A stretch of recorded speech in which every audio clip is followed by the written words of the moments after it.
Number 10. Spiderling. Also known as Anna Mae Parker, she first appeared in 2015 in Spider-Man's Renew Your Vows storyline as part of the Secret Wars event. She is the daughter of Peter Parker and Mary Jane. When the multiverse is destroyed by incursions and recreated as Battleworld, she finds herself living in a domain known as the Regency. This place is dominated by Regent, an evil mastermind on a mission to eliminate all superheroes and steal their powers. Growing up, she develops spider powers of her own, causing her parents to fear that she will one day be hunted. She actually is hunted down later and kidnapped by Venom, who recently escaped from prison. The epic confrontation that follows ends with Spider-Man bringing a burning building crashing down on Venom, presumably killing him.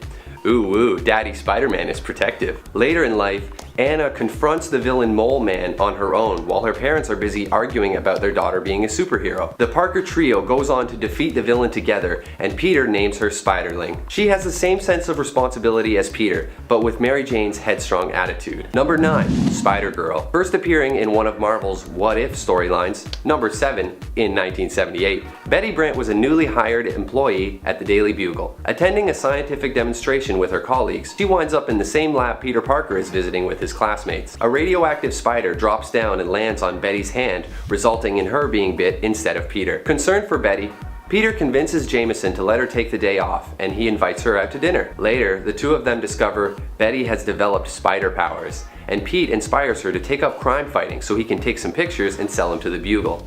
Jameson, of course, only uses the photos to start a smear campaign about Spider-Girl being a menace. The two later fail to stop a burglar, who goes on to kill Peter's Uncle Ben. Betty is horrified by this and resolves to abandon her identity as Spider-Girl.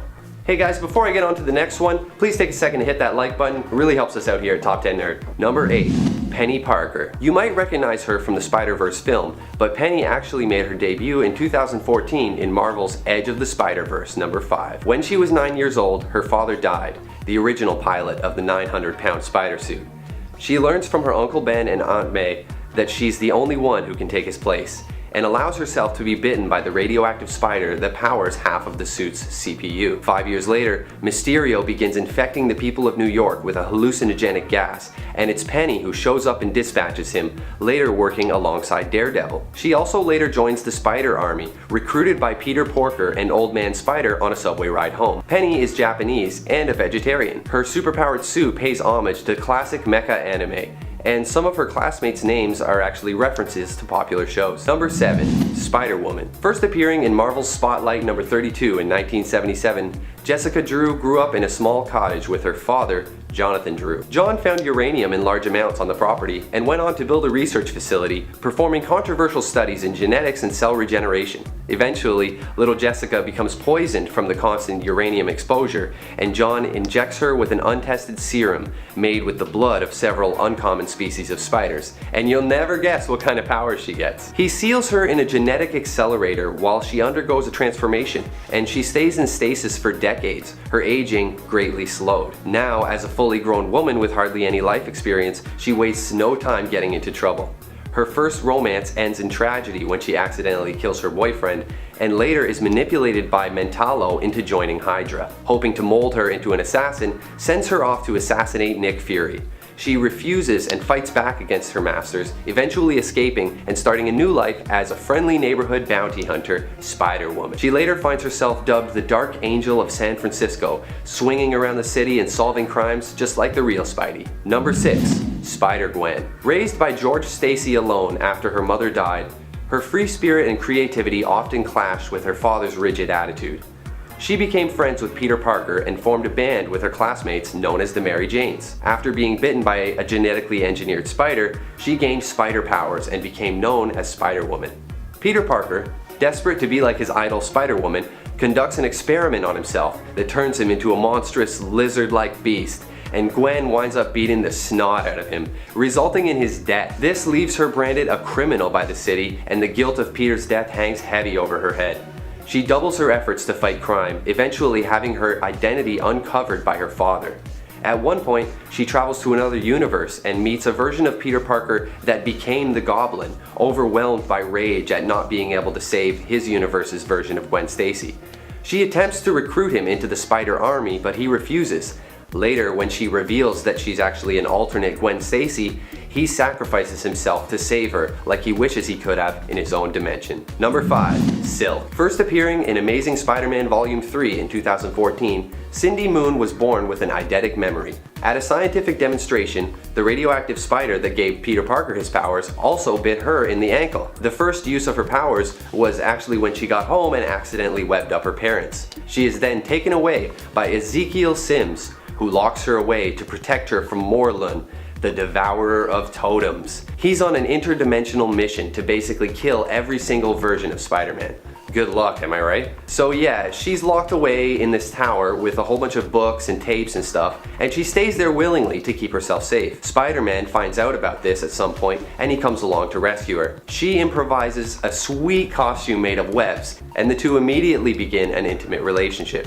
You can only imagine what a mess that would make. They make a pretty good team though, and later go up against Electro together. She once even saved Spider-Man from being unmasked by the Black Cat on live television. Number 4. May Parker. May is the daughter of Mary Jane and Peter in a future alternate universe. She first appeared in What If Volume 2, number 105. When Peter Parker loses a leg in an intense battle against Green Goblin, Spidey decides to focus more on being a father and decides to keep his past from his daughter. Unfortunately, she develops her own spider powers similar to his at the age of 15. She has a few adventures of her own before her parents discover her dual identity, but Pete and Mary Jane are supportive of her crime-fighting passion. She later goes on to help S.H.I.E.L.D. battle against Carnage, and once encounters a clone of herself. She later assists the Web Warriors and the Superior Spider Army. Number 3. Spider Bitch. First appearing in Wolverine Volume 3, number 67 in 2008, she is technically Peter Parker's granddaughter, with her parents being Hawkeye and Tanya Parker. She's super badass, and I love her costume. She is from a future alternate reality where Kingpin rules over Hammer Falls, a future version of Las Vegas. She gathers up a team of heroes and attempts to take control of the area, but ends up being captured by Kingpin and set to be executed. Her father, Hawkeye, helps her to break free and is shocked when she ends up killing Kingpin in her rage and then attempts to kill Papa Hawkeye as well. She eventually embraces her legacy and becomes Spider-Girl, later recruited by Superior Spider-Man into the Spider Army. She ultimately survives in the end and returns to her home dimension. Number 2. Lady Spider. Appearing in Spider-Verse number 1 in 2014, May Riley's father kept numerous animals in his study, including a spider. One day, May opened up the cage, believing the spider to be upset about being held captive, and she got bit. It was actually just a normal spider. Later on in life, her father dies and she builds a super suit with mechanical arms and mechanical web shooters, becoming the Lady Spider. She has 3 university degrees and is the only female student in her field. She first used her suit to rescue the mayor from Electro, and when the 6 men of the Sinistry arrive, led by Green Goblin, she holds them off, forcing them to retreat. And now number 1. Spider-Man. In Marvel's What If number 23, released in 1980, we meet the amazing Spider-Man, also known as Aunt May. When her nephew Peter Parker forgets his lunch at home, a concerned May Parker rushes off to a science demonstration to make sure he gets it. He's a growing boy. There, she is bitten by a radioactive spider, which gave her spider powers. I'm serious. May first uses her power to earn some money for her family doing stunts, but later defeats the villain Leapfrog and becomes a real crime fighter. When the Master Weaver Karn shows up in her universe on his relentless hunt to kill anyone who possesses spider powers, she heroically surrenders herself to save her family.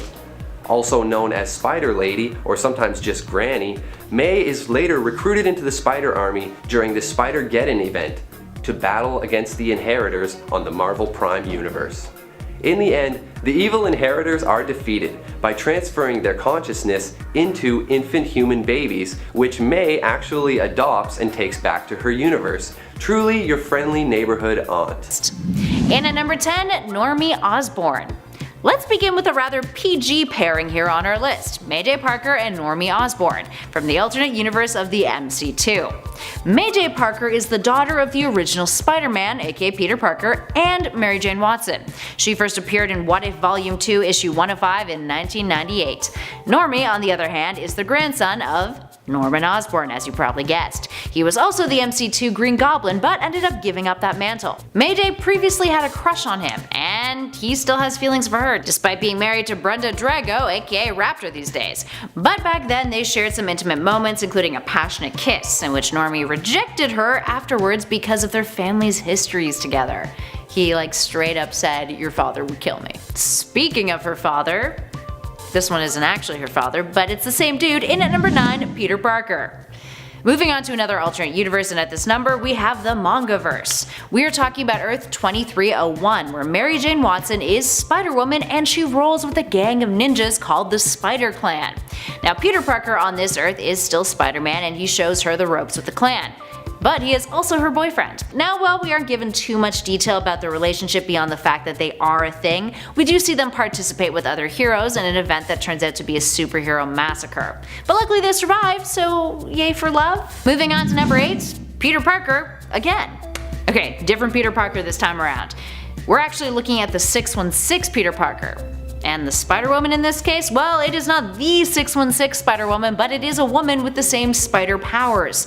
We're talking Silk, aka Cindy Moon. Silk was first introduced in Amazing Spider-Man issue 1 in 2014, fully appearing in issue 4 later on in that series. Now she was bitten by the same radioactive spider as Peter Parker was, except her journey took a very different turn. She was kept in hiding for her own safety to prevent her from being killed by Morlun. Anyway, when her and Peter finally met, they noticed that they had an uncontrollable attraction to one another. This is because of their pheromones. And they couldn't work together without wanting to jump each other's bones. It got so bad that they had to part ways and work separately. But they did get in quite a few little kinky you-know-whats along the way. And at number 7, Moonrake. Julia Carpenter was the second Spider-Woman. Then she became the second Arachne, and then the second Madame Web.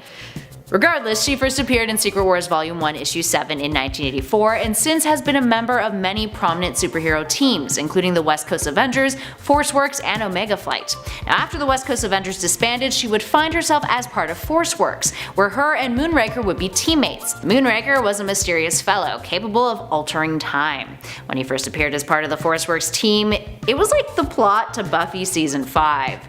Kudos to any of you who get that reference, we're talking Dawn here. He just magically appeared there and no one acted like he had never not been a member of the team. It was super weird. It was because he had altered time and reality to make it appear as if he had been a member for like 6 months. He would get involved romantically with Spider-Woman, with her daughter Rachel being unaffected by his time slip, calling him out for not knowing who the hell he was. Later he would claim to be Libra, aka Gustav Brandt, and kind of slipped into obscurity altogether. Probably for the best. Moving on to number 6, Carol Danvers. Okay, hear me out friends. Yes, Carol Danvers and Spider-Woman Jessica Drew have never actually hooked up romantically, they are best friends. But because of this, they have a whole lot of shippers, arguably more shippers than any other ship that Jessica Drew has out there in her fandoms, and a lot of fan art. So since she doesn't have that many people she's hooked up with canonically in the 616, we are tossing Carol into the mix for this list. Jessica is one of the only superheroes that Carol fully trusts and is close to. They've always had each other's backs, whether in conflict or emotionally. Carol was there for Jessica during her pregnancy and helped support her emotionally as a single mom. They have a loving friendship, it's pretty great. Plus, as many of their shippers will point out, these two have had a whole lot of sexual tension over the years. Of course, now that is subjective and depends entirely on how you read the text, but I'd be lying if I said I didn't agree with them. Moving on to number 5, Morlun. 2014's Spider-Woman Volume 2 Issue 2 saw Jessica come face to face with a doppelganger of hers on Loom World. And it was a doppelganger who fancies the villain Morlun. Ugh. Enter a fun tale of mistaken identity. Jessica has to endure Morlun's affections, all while literally thinking, I quote, "Oh, you've gotta be f***ing kidding me." Oh. Long story short, this doppelganger who went by the name of Miss Drew was a servant of the Inheritors after her world was conquered, and once they were defeated on Loom World, 616 Jessica was like, yo, you should totally become the leader of Loom World and make it a better place. Which she did. And at number 4, Iron Man. This number is from the Marvel Animated Universe, specifically from the 1994 Iron Man animated TV series that ran until 1996. Now in this series we see Julia Carpenter as Spider-Woman, a member of the ForceWorks superhero team and the Vice President of Research and Development at Stark Enterprises. Oh, and she also hooks up with Tony. She has a big old crush on him. They had a bit of a slow burn of a relationship, eventually admitting their feelings and kissing after the Forceworks team helped Tony defeat and kill the Mandarin. But there was quite some turbulence prior to that. At one point, she was married to a life model decoy of Tony, who only married her in order to cover its true identity. But hey, if your relationship survives that chaotic of a start, I mean, that's not too shabby. It only goes up from there, right? Up next, number 3, a different kind of iron. We have Iron Fist. Back to Canon 616 now. Okay, so Jessica Drew and Danny Rand, aka Iron Fist, once bumped nasties when they were a part of the New Avengers team.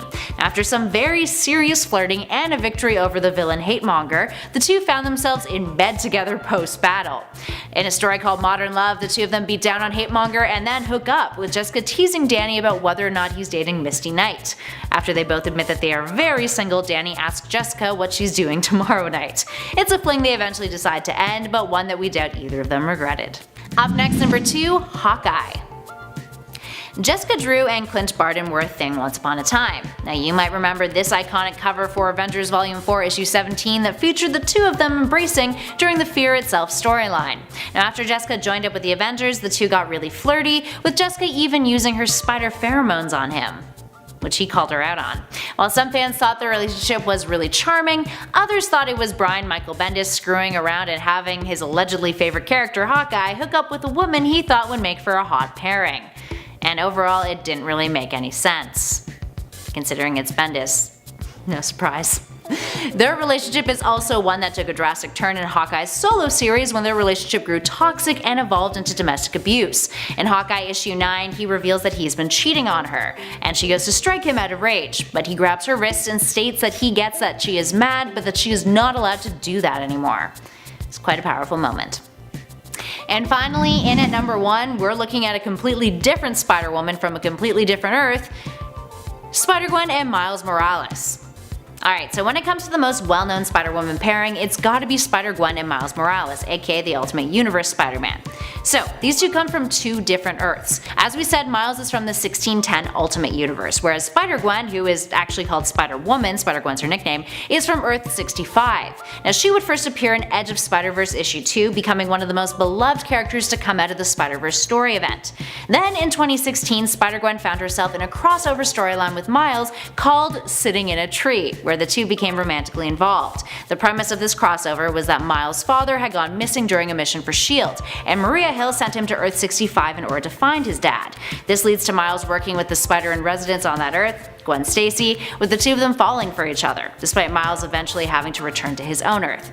Ah, dimensionally crossed lovers. Number 10. Jessica Drew. Jessica Drew can detect life model decoys. Jessica Drew is the first Spider-Woman, the one created for copyright purposes so that Marvel could hold on to the name. She is ultimately for many the most iconic, although Spider-Gwen is making a push. But people tend to think of her as, well, Spider-Gwen, like I just said, instead of Spider-Woman, even though that is her superhero name. Jessica Drew would have her power set develop alongside her character as the story went on, and one of the things that would continue to develop would be her senses. Jessica's sense of smell and hearing are quite acute, and her other senses are also enhanced. As a result, she would eventually develop to a level where she could detect life model decoys. This was a huge deal because LMDs can usually pass undetected. They could just be living life as another person for years. Now this ability was a bit more of a we need this to happen kind of deal than something that is always employed. Plus, Jessica has lost and regained her powers before, and whenever that happens it means that there can be a complete reset. Number 9. Jessica Drew, Venom Blasts. One of the goals with Spider-Woman was to make her feel distinct from Spider-Man. For example, they have different costumes, even though they are both kind of reminiscent of each other, they have similar vibes. Drew would have an origin that had nothing to do with Spider-Man at all, and one of the other ways that differentiating them was accomplished was by giving her a different set of powers. Some of them were different, they overlapped, but this one is definitely unique, Venom Blasts. So what is that? Well, Jessica's body builds up a ton of bioelectrical energy, and she can discharge it through her hands, so she refers to these discharges as Venom Blasts. Though as you can imagine, they contain no actual venom, but they can paralyze and kill you if you have a heart condition. Number 8.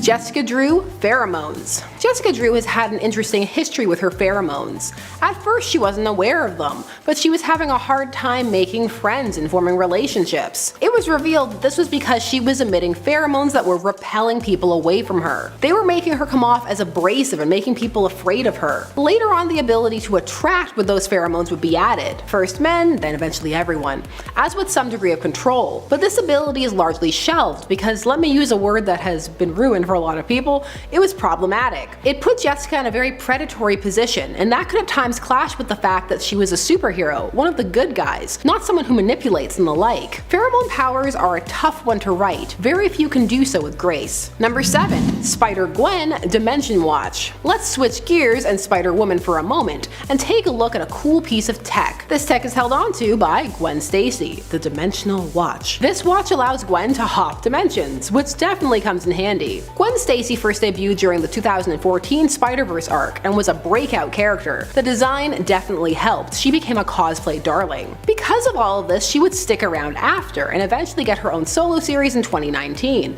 It's called Ghost Spider, and the premise is that she's balancing her life between her home dimension and their 616 dimension. We have our own Earth. Why? Because you need to ground the people on the main Earth for maximum reach. That way they can also do the whole I can't be in two places at once plot. You know what would be cool? If the watch was at some point blended into her in her skin and she could just travel at will. It'll happen. Number 6. Mayday Parker. Clairvoyance. Mayday Parker went by the moniker Spider-Girl, but she would have been a woman one day. It's the evolution of these things. She would have named herself that. Come on. She is the daughter of Mary Jane and Peter Parker from the MC2, and she would go on to take over her father's mantle. The way her abilities manifested would be interesting. While her strength would not be equal to her father's or quite as intense, she would find that her spider sense was far more developed. In fact, it was so acute it reached a point of precognition and clairvoyance. Her abilities tell her the direction the threat is coming from, as well as help her to find enemy weaknesses. And also she can differentiate between different types of danger, so imminent and life-threatening or familiar and casual, like oh no, I'm about to trip on that curb. It definitely makes her a force to be reckoned with, and you know she's practiced blindfolded. Wouldn't you? Number 5. Jessica Drew, immune to radiation. Back to Drew for quite a handy ability in a universe like the Marvel one where radiation is everywhere. It's an everyday hazard, creating heroes and villains left, right, and center. So since she is immune to toxins and poisons, this extends to radiation. Although upon initial exposure she will be rendered dizzy and slow. But afterwards, if she is exposed to the same type again, she can just roll with it. She's adapted like the Borg. Jessica Drew is scary. I wouldn't want to fight her. The bright red costume is very accurate. It's the bright ones you gotta be afraid of. They're so deadly they don't have to hide. Number 4. Jessica Drew / Veronk. Flight. Now from her early days, Jessica Drew was depicted as being able to fly, but was played off as being part of her suit like the webbing. However, then later on it appeared that she could actually just fly, Wonder Woman style. However, shock and awe, this Spider-Woman was a Skrull, the Skrull Queen, Veronk, who when mimicking Jessica's abilities added flight to the repertoire because to her, like to many outside observers, it just seemed like she could. Veronk was the big bad of Secret Invasion, that arc where Skrulls had been slowly but surely replacing key heroes in the Marvel Universe. All of this was set in motion by the Illuminati, that team that consisted of Reed, Charles, Tony, a couple of other people, going and trying to get the Infinity Gauntlet. They ended up being captured by Skrulls at one point. Veronk believed the prophecies that Earth was destined to be the new Skrull homeworld, and so set about trying to make that happen. She would replace Jessica Drew when she went undercover with Hydra, Drew that is. That was so that she could regain her powers, which she had lost at the time. Number 3. Maddie Franklin, Flight. Now here's a Spider-Woman who can just fly. No Skrull required. Maddie first took up the Spider mantle to replace Peter after he retired. She was an obsessed Spider-Man fan and also low-key in love with him. Her first outing as Spider-Woman would be a disaster, and he would have to come out of retirement to save her. Maddie would have her powers stolen by the villainous Spider-Woman Charlotte Witter, but she would get her powers back by absorbing those of 3 other Spider-Women, including Jessica Drew. Because of all of this, she would gain the ability to fly, and fly quickly at subsonic speeds. So what happened to Maddie? She died in Dead No More, The Clone Conspiracy. And yes, that title is quite the ironic one for an issue that killed several characters. Number 2. Julia Carpenter, Psywebs. On to another Spider-Woman. So Julia has the ability to spin a web of psionic energy between 2 surfaces. At that point, the web will solidify, and it can support up to 10 tons. It would last for about an hour, and she could also use that same psionic energy to allow her to walk on the ceiling. So pretty handy, though I would also imagine disconcerting. But the webs don't stop there. She could wrap enemies in them or swing from them. And she could also form them from a great distance because they are psychic. So that means she can look ahead in the area in front of her and just project them out there. She could determine the direction as well, well, like while she was using them. So a force to be reckoned with. Psychic web, terrifying, but I also imagine tiring. And at number 1, Julia Carpenter, Madam Web. Julia Carpenter gets some pretty ultimate spider powers, those of Madam Web. So this would mean that she would have her other abilities, but also those of clairvoyance and precognitive abilities. These are Madam Web's. And she would also be able to sense psionic energies in others, which is always handy, because then you can beat them to the punch. Psychic fight. These powers would come at the cost of her eyesight, you know, like Dune. Dune Messiah broke me. So yes, there are more Spider-Women out there than you may have thought, with some varied abilities. Number 10, Morlun. Okay, so really this isn't Jessica Drew's Spider-Woman specifically, but it definitely looked like her. On Loom World, Jessica Drew's doppelganger was actually a lover of the inheritor and villain Morlun. As such, this odd coincidence actually allowed Jessica Drew to infiltrate Loom World to get valuable intel on the inheritors and the Master Weaver. This intel would help the Spider Army to defeat the inheritors and save the day, making the fact that she was forced to kiss Morlun worth it, I'm sure. I mean, at least I hope it was worth it. Oddly enough, although Jessica was not great at going undercover as her doppelganger, who by all regards was pretty much a big jerky jerk on this world, she still managed to get what she needed, utilizing her pheromones to distract from inconsistencies and prove that all in all, Spider-Woman is actually a really great spy, even when she has no plan and is kind of flying by the seat of her pants. Improvisational spy times. Number 9, Spider-Man. While Jessica Drew's Spider-Woman and Peter Parker's Spider-Man aren't really a match made in heaven in any regards. In fact, at times Jessica finds Peter kinda grating and Peter finds Jessica a bit too intense. Jessica Drew hasn't been the only one to take up the Spider-Woman mantle. For a time, while her powers were inconsistent, after having been lost, returned, and then stolen and slowly recovering them over time, she actually bequeathed the name to another superpowered young woman, Maddie Franklin. Maddie became known for a time as Spider-Woman in Jessica's stead after being granted superpowers of her own. She also ended up becoming enamored with one Peter Parker, aka Spider-Man. At one point, Spider-Man gives Maddie his Spider-Woman CPR, and she uses the opportunity to kiss him. This was during a time when Mary Jane was MIA and believed dead. In fact, that's like the previous issue to this kiss. However, despite MJ possibly being dead, Peter felt super uncomfortable with the romance and ultimately rejected Spider-Woman, even going so far as to have her memory wiped when it came to the truth of his secret identity. He felt that the age difference between them was too great, and also that his secret was too big a burden for someone so young to carry. Plus, he wasn't convinced that Mary Jane was truly dead, holding out hope that she was alive and would somehow be saved in return. Turned out he was right, by the way, that did end up happening. Still, that rejection of young Maddie was pretty harsh. Memory wiped? Woo, ouch. I know she's young, but geez, that would mess me up. I mean, I guess you won't remember it because your mind was wiped, so there's that. And friends, before we move on to this next spot, if you are loving this list and you want to learn about more Spider-Woman love interests or just Spidey love interests in general, be sure to let us know by giving this video a thumbs up. Number 8, David Ashima. David was Jessica Drew, aka Spider-Woman's landlord when she was living in San Francisco with her good friend Lindsay McCabe. I love Lindsay. I'm so glad that she's returned in the comics.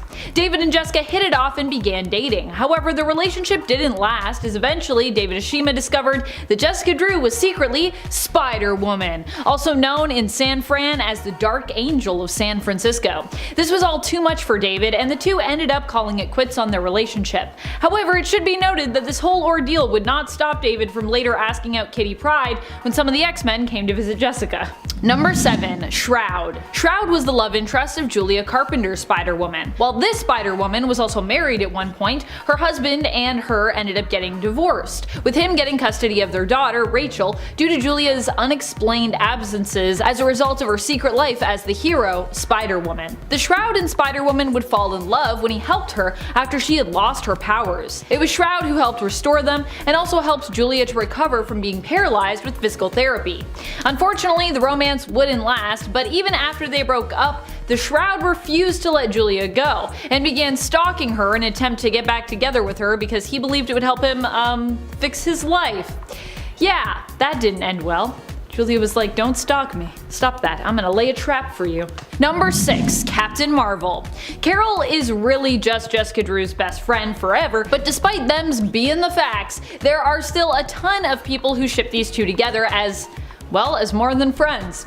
The chemistry between Jessica Drew and Carol Danvers is really great, which is what makes it easy to accept that they are the best of friends, but some see that there could be more to these two than just a very close friendship. And I cannot deny myself, if either of these women decided that they wanted to date women, you know, they would actually be seemingly pretty perfectly matched for each other. There are times when Carol and Jessica in the comics even sound like an old bickering married couple, and then there are other times where they're so kind, considerate, loving, and loyal to each other that you could believe that they were like divine soulmates. So although this is a ship that isn't completely real or anything, I gotta say, I kinda like it. I kinda like it as a ship, which is why I included it.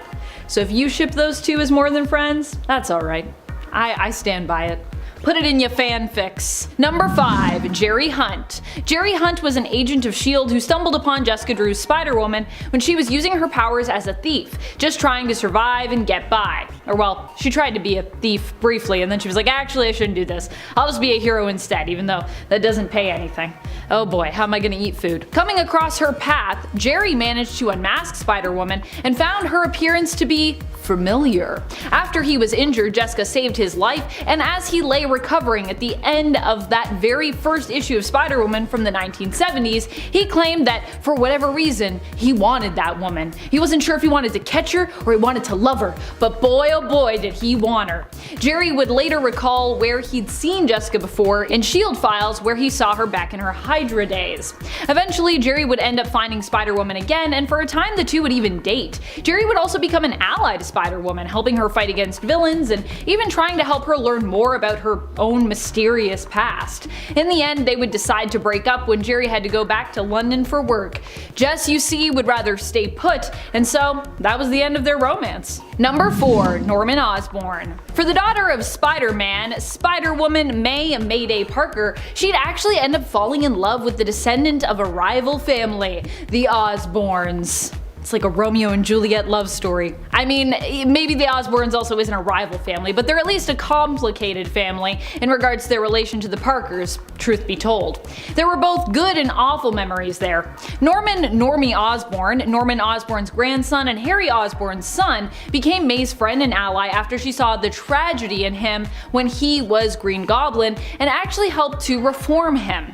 He would end up married to another reformed villain and ally, Brenda Drago, the daughter of the second Vulture. However, before that came to pass, May revealed that she had feelings for Normie. Although he rejected her, citing their 4-year age difference and the fact that her father would freak as reasons, it was later revealed that Normie actually did have feelings for May, when we saw into his comatose visions, where Normie was haunted by his grandfather, Norman Osborn, who hounded him for falling in love with the girl. Also, Normie did really like May, but they couldn't be together. It wasn't meant to be. Number 3. Hawkeye.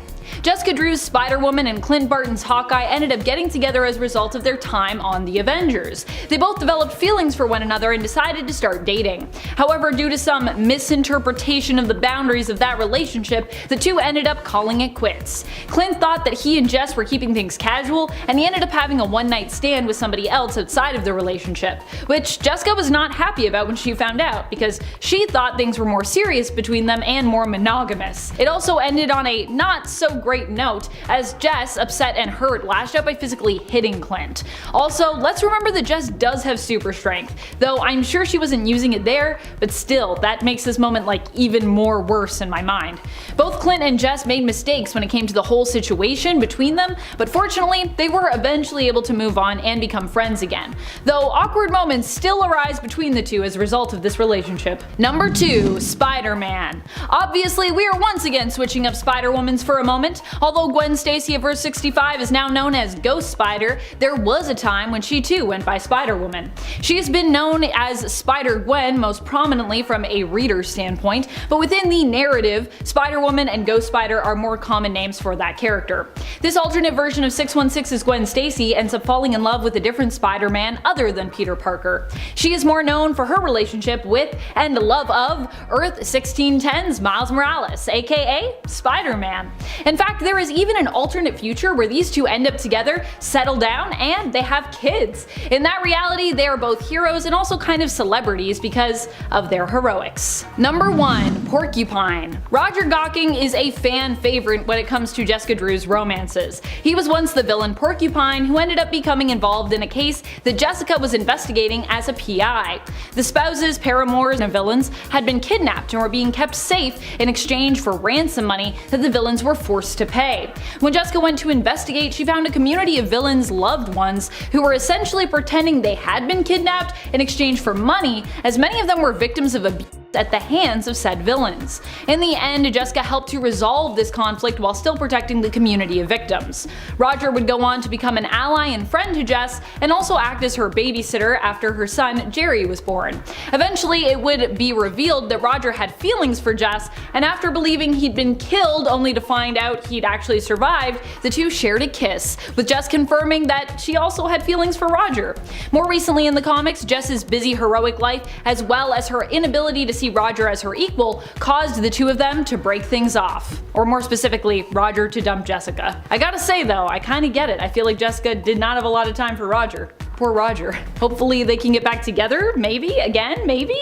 Not caught up with my Spider-Woman right now, so if they're back together, please don't tell me. I don't want any spoilers. A few issues behind, friends. Number 10. Carnage. In the Ultimate Universe, there have been a few different versions of Gwen Stacy. My favorite of the two is her clone version, who ends up becoming Carnage. In the Ultimate Universe of Earth 1610, Carnage is also the monster responsible for Gwen's death, which makes her becoming Carnage even more dark and twisted. She ends up being cloned and bonded to the symbiote, regaining all the memories she had up until and including her death. This version of Gwen is later stated to be an exact replica by Tony Stark. Here, Gwen's personality was different from her 616 counterpart. While she was quite intelligent still, she also enjoyed causing some trouble and was more of a rebel. Before her death, Gwen had stated she wasn't romantically interested in Peter, easing the jealous mind of Mary Jane. In the Ultimate Universe, similar to the 616 reality, MJ, Peter, and Gwen are all close friends. Or they were until she died. Actually, I think they become close friends again even after, so it all works out. Number 9. Gwen Grey. We haven't seen this version of Gwen yet, but it is one of the ones we should be seeing in her new limited series Spider-Gwen Gwenverse. This series is slated to come out in February, so we haven't seen any of these Gwen alternates in action just yet. However, we have seen some pretty spiffy character designs featuring some of these alts. Jean Grey alt Gwen J included amongst them. It's also not clear if all of the alternate Gwens will be making an appearance in the series or just on alternate covers for certain comics. Gwen Grey, we can assume, will be a powerful telekinetic and telepathic mutant who will at least appear once on the alternate cover for Amazing Spider-Man issue 88, with art by Francesco Manna. And friends, before we move on to this next spot, if you are loving this list and you want more Spider-Gwens, 1. You should go pick up this Gwenverse comic when it comes out in February, and 2. You should let us know that you like it by clicking that like, and then we'll do some more Gwen lists for you.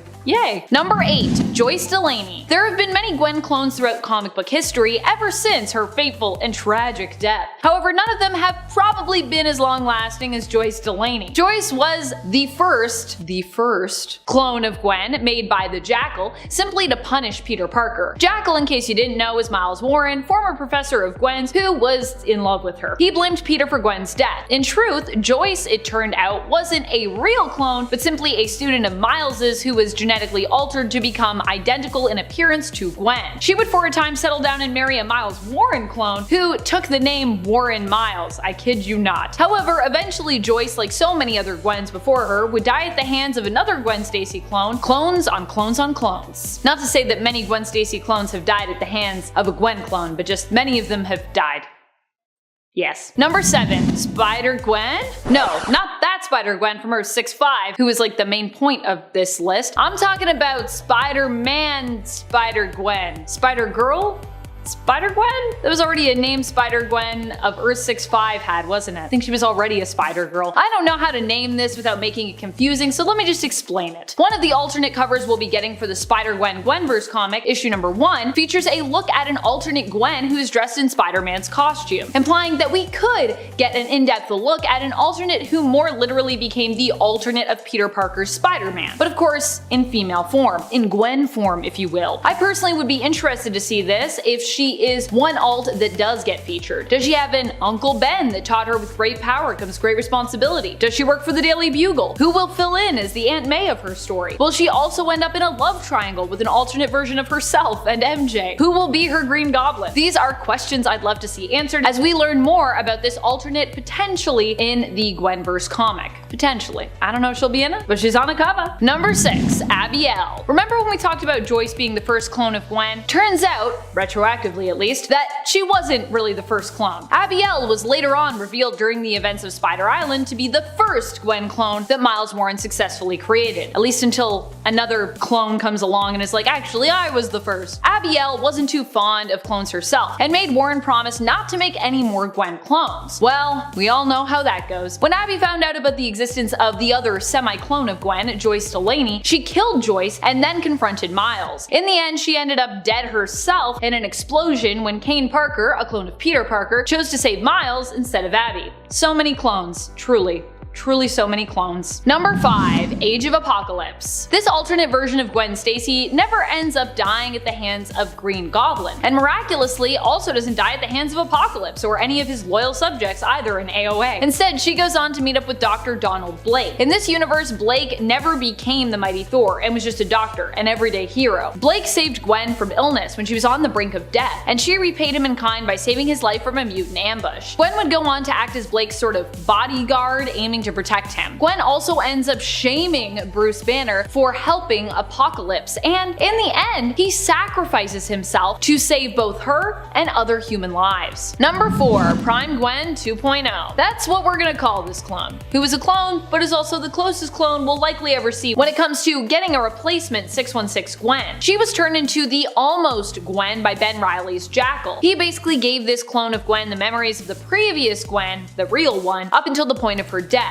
using her remains in order to do so. So in other words, he perfected the clone process and gave us pretty much a replacement for Gwen Stacy in terms of the one we lost. The only problem was that these clones were still, not completely perfect, they were still slightly imperfect, and they would degrade unless they took a pill that he created. This was how Ben controlled the clones, you see, making them do his bidding. In the end, what happened to this version of Gwen was left somewhat ambiguous. It's implied that she died, but it's also impossible for our heroes to tell which clones survived and which ended up as dust. They're like going around looking at the dust being like, we don't know because there were so many. Perhaps some got away with a stash of those life-saving, degeneration-preventing pills. I think it would be cool to see this pretty much new version of Gwen return someday if a writer wants to explore the idea of her surviving. This version of Gwen comes from the Clone Conspiracy story and series and isn't to be confused with Spider-Gwen, aka Spider-Woman as she's known there, from her 65, who actually also appears in this story and also disguises herself as Gwen Stacy, so yeah.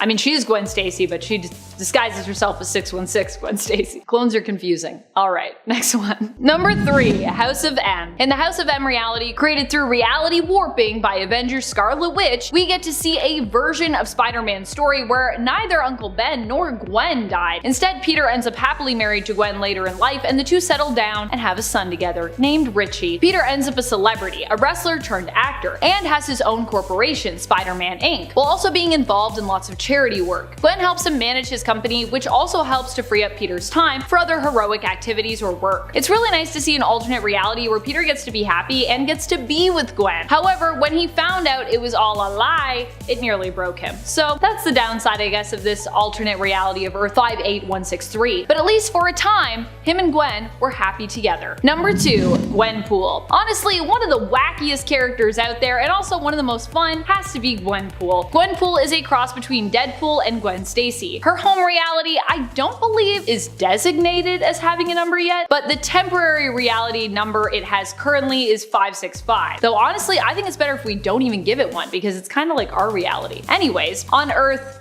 TRN 565, that's what we want to call it, or our Earth, Gwen was just a normal girl, living in a world where superheroes only existed in fiction. However, she managed to get to the Prime Marvel Universe and was able to actually pursue her dream of becoming a main character and a hero. She actually got her superhero name as the result of a mistake while having her first costume made. A lot of Gwen's abilities and powers are actually related to basically how meta she is and her awareness that she is currently living in a comic book world. It's also what makes her such a fun character to read. More recently, she was palling around with Jeff the Landshark before handing him him off to Deadpool to watch over, as she knew her own self-titled series have never lasted long. She also willed herself into becoming a mutant, and as such has been spotted on the mutant island nation of Krakoa, because this is Gwenpool, she can do that. Number 1. Gwen Stacy. The original Gwen Stacy, which technically means she isn't an alternate, but since we're focusing on alternate versions of Spider-Gwen from Earth 65, even though Gwen Stacy of Earth 616, the Prime Marvel universe, came first, I think we can counter. Many folks believe Gwen Stacy to be Peter Parker's one true love, who would still be with Peter even today and happy if she hadn't died at the hands of Green Goblin and kind of Spider-Man. Gwen shared many interests with Peter and the two ended up dating. Both her and Peter were interested in academics like science, and they appreciated each other's intellectual mindsets. The only thing that really ever got in the way of their romance was Peter's secret of being Spider-Man, which often put them into quarrels over Peter's running away in the face of danger, and often the times that he abandoned Gwen as well. If Gwen and Mary Jane were the Betty and Veronica to Peter as Archie, then Gwen would definitely be more of the Betty of the two of them. And that's definitely, I think, what they were going for with that whole dynamic. Number 10. Lady Spider. Lady Spider is an alternate version of Spider-Man who hails from the Earth of 803. She was first introduced in Spider-Verse issue number 1 from 2014. Earth 803 is similar to our own history's turn of the century or Victorian period. Here, May Riley, aka Lady Spider, was the daughter of an accomplished inventor with a passion for various animals and insects. After her father's death, May decided to become a hero and created for herself a mechanical suit and web shooters, taking up the mantle of Lady Spider.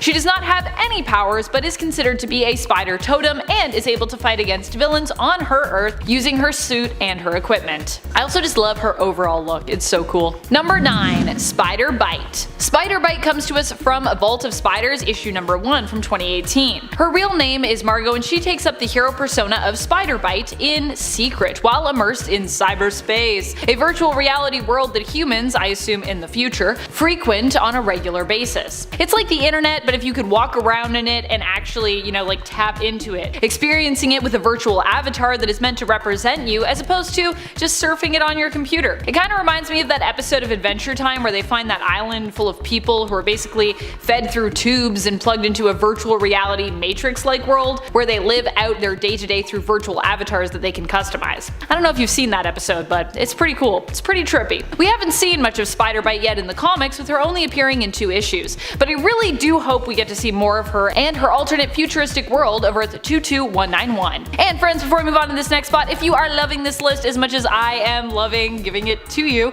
please be sure to show us that love by giving this video a thumbs up. We also have a really awesome Spider-Man playlist, so if you have a hankering for Spider-Mans or Spider-Ladies, be sure to check that out.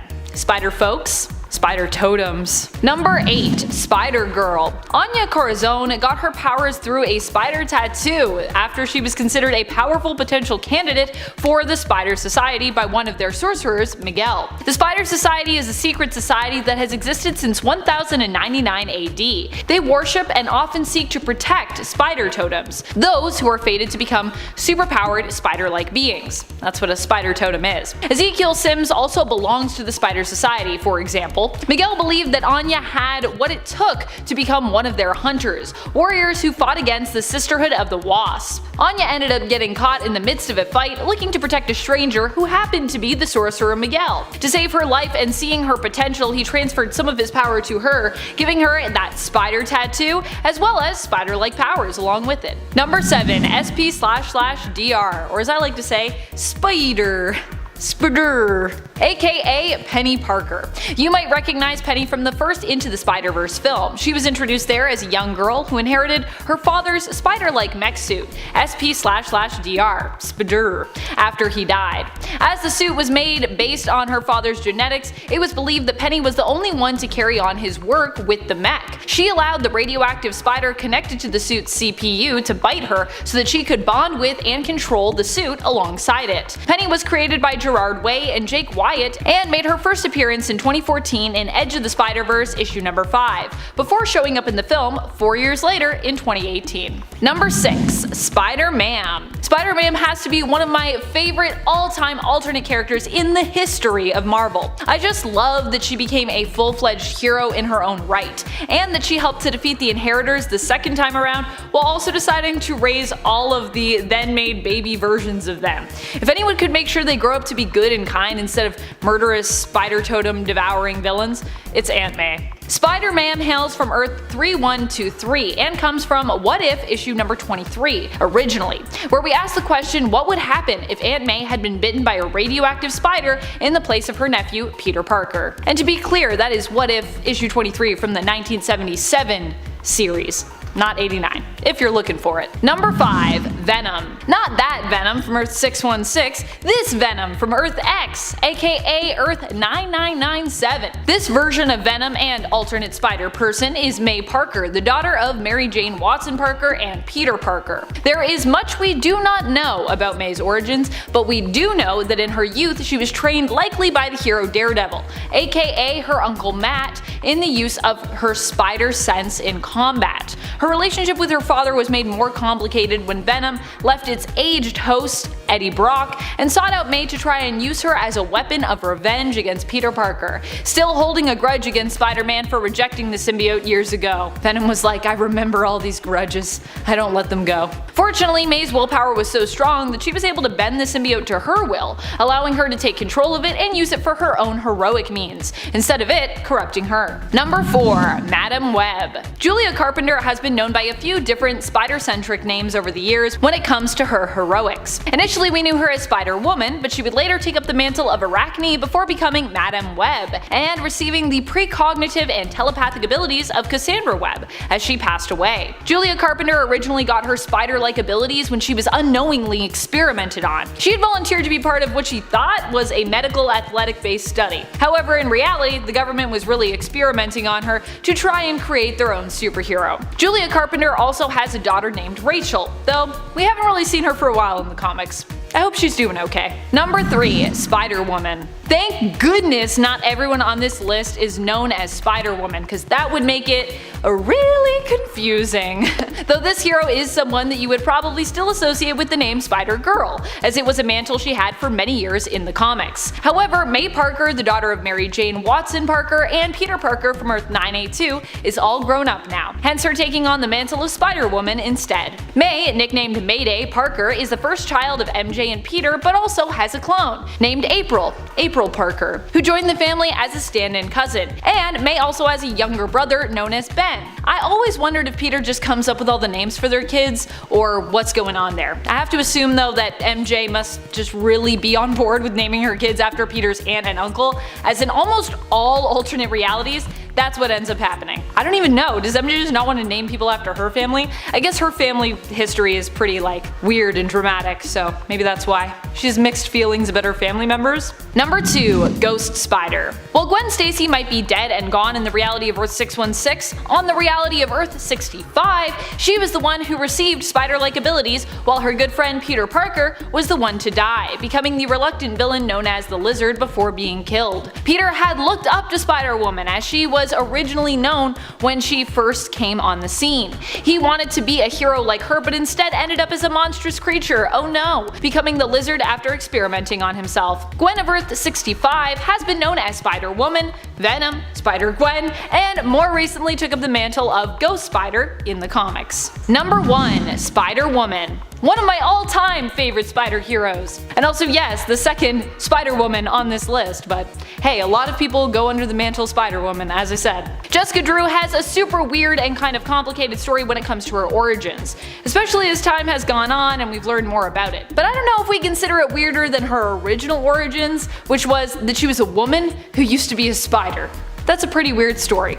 I am gonna say it's almost at that level though, with there being secret plots seemingly behind all of what went on with her birth and her childhood, and her being experimented on as a child. However, when her origins was shifted initially to her being a sick child who was saved with a serum based off of spider DNA, it was a lot less twisty and bizarre. It's actually almost kinda nice. Ugh, I don't know though, it's pretty weird, still pretty weird. All of her origins are weird. Especially as she did still spend pretty much all of her childhood inside a stasis tube, in essence skipping all of those developmental stages and then emerging as a fully grown, naive, and superpowered adult later on in her life. Fully cured, but now having spider-like powers. Basically like a child who just fast forwarded to an adult, but then you didn't actually get to experience a childhood, so what would that be like? I feel like you'd be kinda messed up from that. Jessica has been a member of the Avengers, a pal of Wolverine's, and has fought alongside her fellow Spider alternates from the Spider-Verse. All around, she's just a cool lady. And now it is time for an honorable mention! Someone who wasn't on this list but in a weird way is also a female Spider-Man alternate is everyone's favorite actress, redhead, and Spider-Man confidant, Mary Jane Watson. Mary Jane is not a permanent spider hero in the reality of Earth 616, but she has fought by Peter's side before in his Iron Spider suit, and on the Earth of 18119 as the spider-themed hero, Spinneret. There she fights alongside her family full-time pretty much, including her husband Peter Parker aka Spider-Man and their daughter Annie Parker aka Spider-Ling. I'm a sucker for a good family of heroes. Number 10. Animated Spider-Verse. I love this version of Gwen, although really she is pretty similar to her comic book counterpart, but maybe that's why I love her so much. One thing she does have that her comic book counterpart does not is an audible voice. In both Into the Spider-Verse and Across the Spider-Verse, Gwen is voiced by Haley Steinfeld, who does an amazing job. I love how much we've gotten to explore her story, and I am hoping we get to spend a bit more time in her Earth, the animated Earth 65, going forward in the franchise. And friends, before we move on to our next spot on this list, if you love what we do here at Top 10 Nerd, and if you love alternate versions, we do have an alternate versions playlist, so you can click it, check it out. Number 9. Ghost Spider-Man. While only making a brief appearance in the comics, I have to mention this one. You know me, I'm a big Spider-Man fan, so any opportunity to talk about her, I am here for it, and I'm here for this one too. Unfortunately for me, she actually is an alternate that is both a combination of her and Ghost Spider. Ghost Spider-Man is one of the alternate heroic versions of May that appears in Spider-Verse issue number 2, when she summons the power of her alternates to defeat the Carnage variant. The costume Ghost Spider-Man wears is near identical to Gwen's, and for those who don't know, Ghost Spider is also the codename for Gwen. Like I said, she has had many codenames. Number 8. Witch Hunter Gwen. This one comes to us from an alternate cover, but I wanted to include it here because I love the design and I love the idea of Gwen in such a different role as this. This alternate version of Gwen appeared solely on the 2015 cover for 1602 Witch Hunter Angela issue number 1. At least, I believe we've only seen her here. This isn't the only time Gwen would appear as an alternate on a cover though either. During the summer of 2015, we were all suffering from Gwen fever, and as such she appeared on 20 different alternate covers, with all of them featuring different versions of Gwen.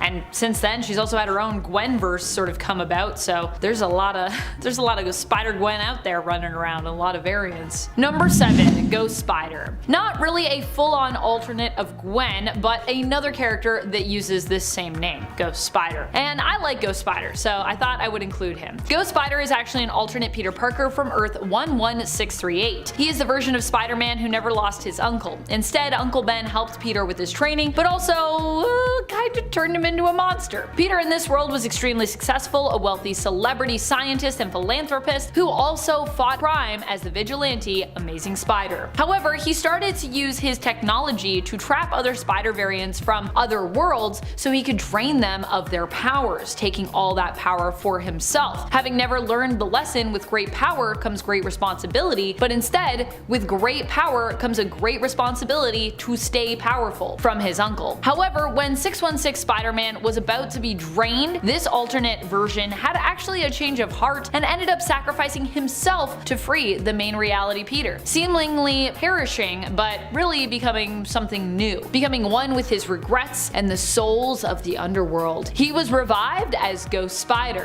No hyphen. And he's basically kind of like Ghost Rider meets Spider-Man, but he also uses the name Ghost Spider, so I just thought he would be an interesting one to include since he uses the same name that Spider-Gwen uses now currently in the comics. Number 6. Secret Wars. This version of Spider-Gwen is from the 2015 A-Force series. She was an alternate from the reality of Earth 16191, one of the protectors of Doom's battle world realm known as Arcadia, one of the patchwork domains from God Emperor Doom's kingdom that appeared during the 2015 Secret Wars event.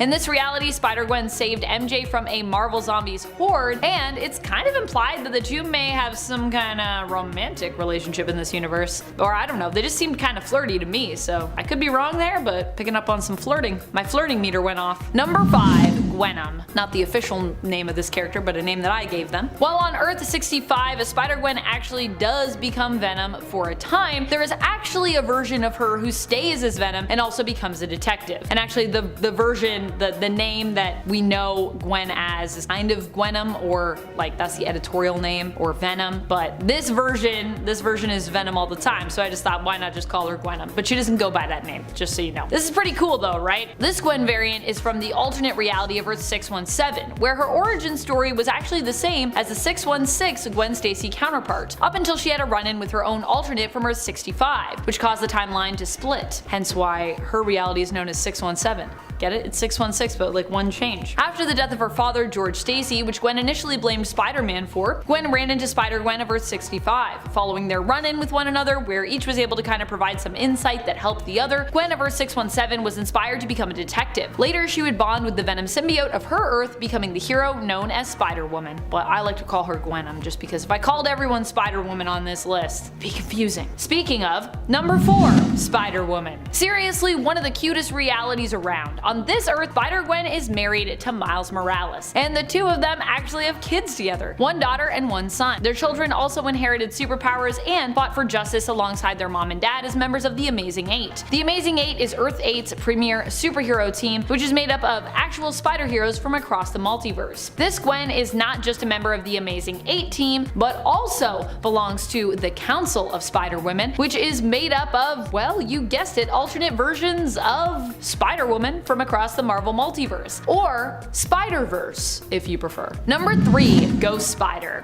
with the hyphen. Ghost Spider is technically the main version of this character, but the weird thing is that although she may be more popular than the original Gwen Stacy from Marvel Comics at this point, who has been long gone, Spider-Gwen, or Ghost Spider as she is now known, actually started off herself as a variant. However, she has become so popular among fans that she's kind of become more known now as the main version of that character, which is kind of wild to think about. So even though it feels weird to have her on this list, as you know, she is the main person to inspire the variants that are on the list, she's the main person that inspired this list, it feels weird to not have her on here since she herself was inspired by the original Gwen Stacy of Earth 616. So really, she's a variant. Ghost Spider has been known by many names, initially being known as Spider-Woman before becoming Venom in her reality, and later becoming more well known as Spider-Gwen until recently in 2019, when she took the codename of Ghost Spider for herself. Number 2, Gwen Stacy. Gwen Stacy is technically also a main version of Gwen, if not, you know, the main version of Gwen, since she herself was the original. She hails from Earth 616, known as the main Marvel continuity in the comics. Here, Gwen's story was cut short when she was tragically killed during a fight between Green Goblin and Spider-Man. Being tossed from either George Washington or Brooklyn Bridge, depending on the version that you're reading of this story, Gwen plummeted towards the ground. Without enough time to catch her himself, Spider-Man shot a web towards her. This succeeded in securing Gwen, saving her from the fall, but tragically is believed to have caused Gwen's neck to snap, instantly killing her. Still, while Gwen is no longer among the living in the Earth 616 universe, her presence is constantly felt, with her friends and loved ones constantly remembering her and keeping her memory alive. Most recently, Spider-Man saw the progenitor adopt the image of Gwen during the AXE Judgment Day event, while acting as his judge, which shows you just how important Gwen still is to Peter even today, despite her being gone for so long from his life. Number 1,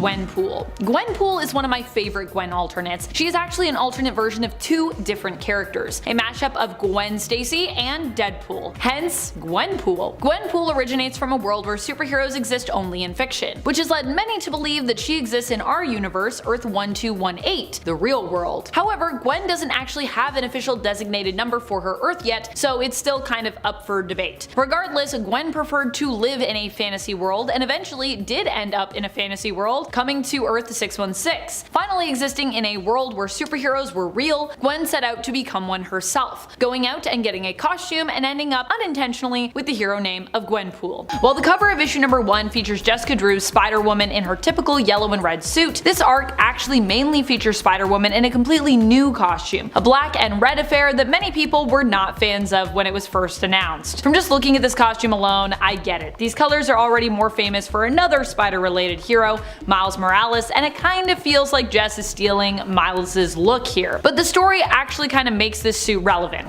Let me get into it. Issue number 1 starts mid-action, with Jess acting as a bodyguard for a rich kid's superhero-themed costume birthday party. Of course, that's definitely going to be Jessica's favorite thing to do, which is happening, of course, out on a yacht as well. The girl whose birthday it is, Rebecca Marchand, is actually dressed up as Spider-Woman's BFF, Captain Marvel, aka Carol Danvers. During her time acting as a bodyguard, Spider-Woman is forced to face 2 groups of goons who attempt to abduct Rebecca, and one of whom completely did not do their research as they tried to make Rebecca shimmy up a rope, and Rebecca actually can't use her legs, so yeah. These goons are hoping to earn a handsome ransom in exchange for her return. At least that's what we assume here. More to be discovered later. Fortunately, Jess manages to fight them all off, and to boot, also gets to toss a super obnoxious youngster dressed as Deadpool off board. Karma. Don't worry though, she also tosses him a life preserver to stay afloat until he can be retrieved, of course, which I'm sure she wasn't in too much of a rush to do that later, but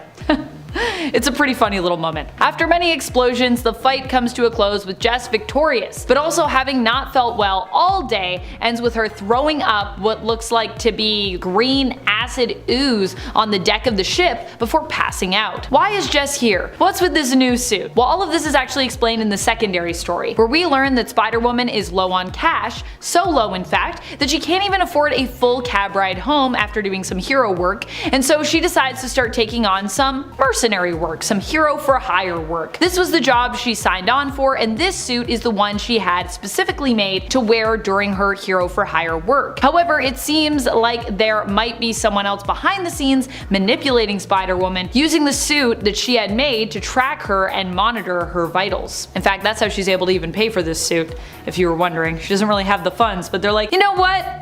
We'll figure something out. Because secretly, Ronnie, who made the suit, is definitely being paid by some other secret, sinister figure. After a quick visit to the night nurse Linda Carter in issue number 2, Spider-Woman learns that she is super sick because she was given something that is basically undoing the work her father did years ago on her to cure her of her radiation poisoning. Suspecting the Marchands, who demanded she do a complete routine physical and also gave her a flu shot, despite her insisting, you know, she doesn't need one because she has superpowers, Jess heads to Marchand Pharmaceuticals, the company Rebecca's father, Michael, owns. After some interrogating, Jessica learns that Michael poisoned her on purpose because he believed her genes were similar to Rebecca's, who was suffering from a degenerative disease which is basically slowly shutting down her system. When Michael explains that he did this to Jess because he was desperate to find a cure for Rebecca, and the same could actually happen to her own son, Jerry, she is on board to help test the cure they've been developing. It makes Jess insanely strong at first, and she heads out on a mission to steal the final ingredient they need to basically perfect this cure that Michael tried to buy but was basically outbid for, the Latrodectus aeternum spider, or Eternum spider. While there, however, she runs into the new villain Octavia Vermis, daughter of, at one time, Hydra Supreme, Otto Vermis. Despite the fact that Jess feels she is at the top of her game, Octavia seems to match Jess's strength, although in the end, Jess does succeed in acquiring the spider they need. The research facility Michael has isn't really sufficient to run all the tests they need in order to produce the cure. They need a bunch of research on this spider apparently. They plan to head to Eastern Europe for further testing because they have a better lab over there. While Jess once more gets frustrated that Michael didn't tell her everything about this heist, such as that they were actually stealing from Octavia Vermis and were getting involved basically with Hydra. Jessica also shares with us in a flashback that her son Jerry and her partner Roger have gone to a farm upstate at Jess's request, because she can tell this serum that she's taking to negate her illness is making her kind of dangerous to be around right now. Also, you know, there's a bunch of goons everywhere, so I'm sure she doesn't want them around that. After more supposedly loyal Marchand employees are revealed to be goons, Jess is forced to help fight their way out to the plane, which Michael flies to their destination, because Michael apparently has a pilot license, so he can do that. Their trip is interrupted by enemy jets, and their plane is forced to crash land. When they get off, they're met with more trouble, and Spider-Woman is forced to fight freaking dinosaurs. Where are they? Well, Well, it turns out this is Wendigo. They're in Wendigo, and those dinosaurs are actually the pets of Jessica's mother, who appears to somehow be alive and also refers to Michael as Jess's brother, making Rebecca Spider-Woman's niece. What? Having reunited with her long-thought dead mother, Jess learns that Miriam actually faked her death all those years ago. At least that's what it seems happened, which is how she claims she's still alive today. She did so in an attempt to shake Hydra from her trail. While Jess is furious that her mother never came back for her, it's revealed that Octavia Vermis has arrived to claim Michael's and Miriam's research on the spider. During this instigation, Miriam attempts to give up Jessica in exchange for the safety of her and the rest of her family, Michael and Rebecca, after just recently reassuring Jess that she never meant to abandon her. What is happening here? Jess is pulled into a whirlwind of a fight in the next issue, the final issue in this arc, issue number 5. Here it is confirmed that Miriam is actually not the real Miriam, not the first Miriam we ever knew. This is actually a Miriam clone. The real Miriam Drew did die, but lived on in clones via the High Evolutionary. She was disappointed in her daughter, or at least that's what the clone of Miriam claims, saying that Jess chose Hydra instead of coming back for her. Now Jessica insists that she believed her mother was long dead and never knew to come looking for her because she thought she was dead, and adds that she didn't remain with Hydra but actually ended up leaving the organization. All this pours out during an epic fight between Octavia Vermis, Miriam Drew, and Jessica Drew, who all seem to be superpowered. It's a crazy fight with crazy revelations. It's really very comics and very great. Miriam also reveals that she too has been using the same cure/serum Jess was given, which gives her a boost of strength but also ends up making her crazy. Miriam confirms Jess's suspicions, saying that the serum actually makes you stronger but also makes you care less about the people around you. Octavia gets closer to securing all the research she needs, while also cryptically commenting on the strong bonds between mothers and daughters. That gets touched on later in this series. Eventually, she attempts to take Rebecca out with her to keep as her own research sample. Now this is when Miriam, in an attempt to save Rebecca, charges Octavia and activates the lab's self-destruct program, as every lab has in a comic. As Jessica, Rebecca, and Michael make a mad dash towards the exit, they just manage to survive as the facility comes crashing down around them, with Jess protecting them from falling rubble. Super strength. Yeah. As they wander towards Vermis's now of course abandoned helicopters because all the Hydra agents are dealt with, Jess calls out Michael, who seemingly knew the whole time that Miriam was a clone. Both Jessica and Michael vow to find a cure, but decide to ultimately go their separate ways. Jess ultimately returns home, and while on a call with Roger, decides to retire her red and black suit. Sad. That suit actually kind of grew on me throughout this arc. But she decides to ultimately not toss it because the material it's made out of has amazing self-healing properties. Also, she says it makes her butt look amazing. Roger asks when he and Jerry can come back, but Jessica says she needs to see this through first by herself, once more stating to Raj that it's simply not safe for them to be around her right now. Jessica plans to track down the High Evolutionary, but first she needs to recruit a friend for some help. Jumping on her motorcycle and donning her leather jacket suit, she heads over to visit her BFF, Captain Marvel. Setting up the following arc, Jess tells Carol to grab a helmet, saying, "Hop on, loser, we're going to space."